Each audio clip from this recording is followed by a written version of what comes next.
A cold, lonely highway. Headlights cutting through thick midnight fog. A single dad rushing home to his sleeping daughter, thinking tonight would be just another night. But fate was waiting ahead.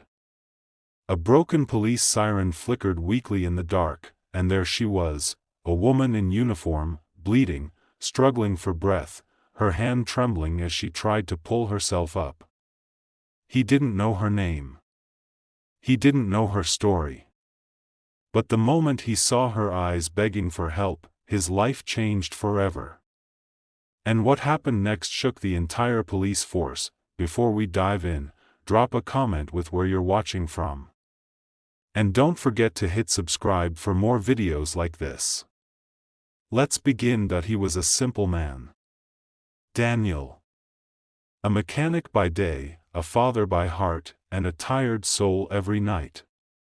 His daughter Lily was 8, with big curious eyes and dreams far bigger than the tiny apartment they lived in. Her mom? Gone.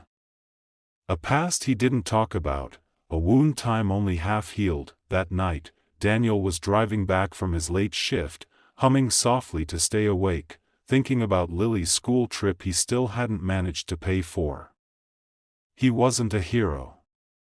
Just a dad trying to make it through life, one paycheck, one smile, one sacrifice at a time. Then came the sight that froze his breath. A patrol car in the ditch, its door open, hazard lights blinking weakly. Instinct screamed danger, caution, walk away and call someone. But Lily's face flashed in his mind. Her voice, "Daddy, always help people, even when no one else does." He grabbed his jacket, heart pounding. The officer lay there, pale and barely conscious, her badge smeared with mud and blood. "Help, ambush," she whispered, each word costing her life. He didn't think. He picked her up, hauled her to his truck, trying to stop the bleeding with trembling hands. "Stay with me, please," he muttered, as if talking to Lily after a nightmare. His old truck roared to life and he sped off, praying the hospital wasn't too far. But life isn't so easy. 2 black SUVs appeared in his rearview mirror, closing in fast. The woman's eyes widened with fear. "They're coming back," she gasped. "Don't stop." That's when Daniel realized, whoever hurt her, wasn't finished. And now he wasn't just a witness. He was the target. He tightened his grip on the wheel. Tonight wasn't about fear. It was about doing what's right. Even if no one would ever know. They burst through the hospital entrance.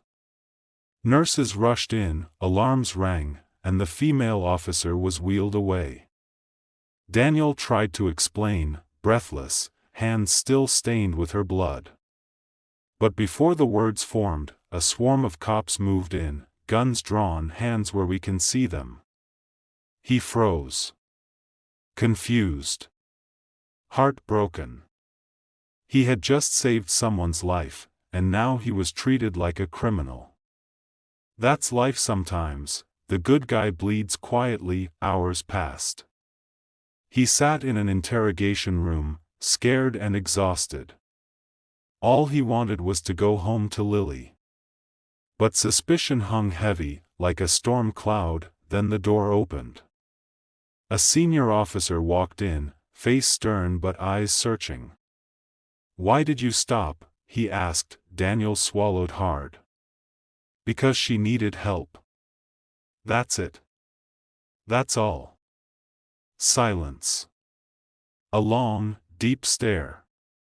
Then the officer exhaled. "You have no idea what you stumbled into." Turns out the female cop, Officer Harper, was working undercover, exposing corruption deep inside the force. The attack? A betrayal from within. She survived surgery. First words she spoke. "The man who brought me here, he saved my life." And suddenly Daniel wasn't a suspect. He was a hero. Not the flashy kind. The quiet kind. The kind who stands up when nobody's watching. They offered him protection, praise, promises. But he didn't want medals or attention. He just wanted to go home to his daughter. Next morning, the police commissioner himself knocked on his door, holding a school fee receipt and a note from Officer Harper, for Lily's dreams. Tell her heroes don't always wear badges. Sometimes they drive old trucks and work late shifts. Daniel hugged his daughter as she giggled, unaware of the world her dad just saved. He wasn't richer, didn't suddenly become famous. But something priceless entered his life that day, a reminder that doing good matters, even when it hurts. Even when nobody sees. Even when the world misunderstands you, sometimes the smallest, quietest people change everything. And sometimes the biggest battles are won simply by choosing to help. And somewhere in a recovery room, Officer Harper smiled, knowing she survived not because of the system she served, but because humanity still existed in a tired single dad on a foggy night.